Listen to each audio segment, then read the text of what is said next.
Hi hello welcome to వండడ family రుచులకి స్వాగతం సుస్వాగతం. కందిపప్పుతో టమాటా పప్పు చేస్తున్నానండి ఈరోజు. ముందుగా అయితే కందిపప్పుని తీసుకొని ఇలా కుక్కర్ గిన్నెలోకి వేసుకొని మనం బాగా కడిగేసుకోవాలి కందిపప్పుని. అలాగే దీంట్లోకి పప్పు ములికేటట్టుగా నీళ్ళు పోసుకొని పక్కన పెట్టుకోవాలి. ఒక అరగంట సేపు దీనికి రెస్ట్ ఇచ్చేద్దాము. ఈ లోపల మనం టమాటా ముక్కలను కోసుకుందాము.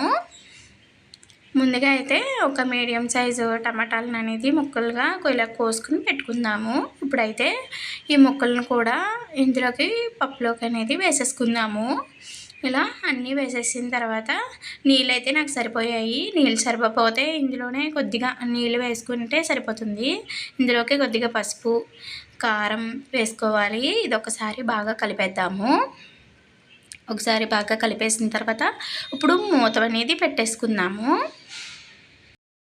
ఇప్పుడైతే స్టవ్ని అయితే వెలిగించుకుందాము. స్టవ్ మీడియం మంటలో పెట్టుకోవాలండి. ఇలా మీడియం మంటలో పెట్టుకొని ఒక 4 విజిల్స్ అయినా రాణించుకోవాలి. 3-4 విజిల్స్ రాణించుకుందాము. చూసారా, ఒక 3 విజిల్స్ 4 విజిల్స్ రాణించుకున్న తర్వాత నాకు పప్పు అయితే ఈ విధంగా ఉందండి. చక్కగానే ఉడికింది చక్కగా. ఇప్పుడైతే బాగా ఒకసారి కలిపేసుకుందాము. చూడండి, ఇప్పుడైతే దీనికోసం తాలింపునైతే పెట్టుకుందాము. ఎల్లుల్లిపాయలు, కరివేపాకు, పచ్చిమిర్చి, జీలకర్ర, ఆవాలు, మినపప్పు, కొద్దిగా ఆయిల్ వేసుకొని ఇందులోకి అలాగే ఎల్లుల్లిపాయలు వేసుకోవాలి. వేసుకొని పక్కన పెట్టుకున్నాను నేను.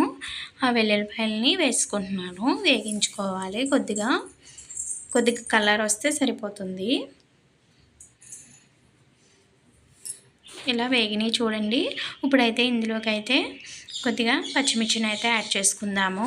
అంటే కారం వేసాం కదా, దాన్ని బట్టి చూసుకుని వేసుకుందాము పచ్చిమిర్చి.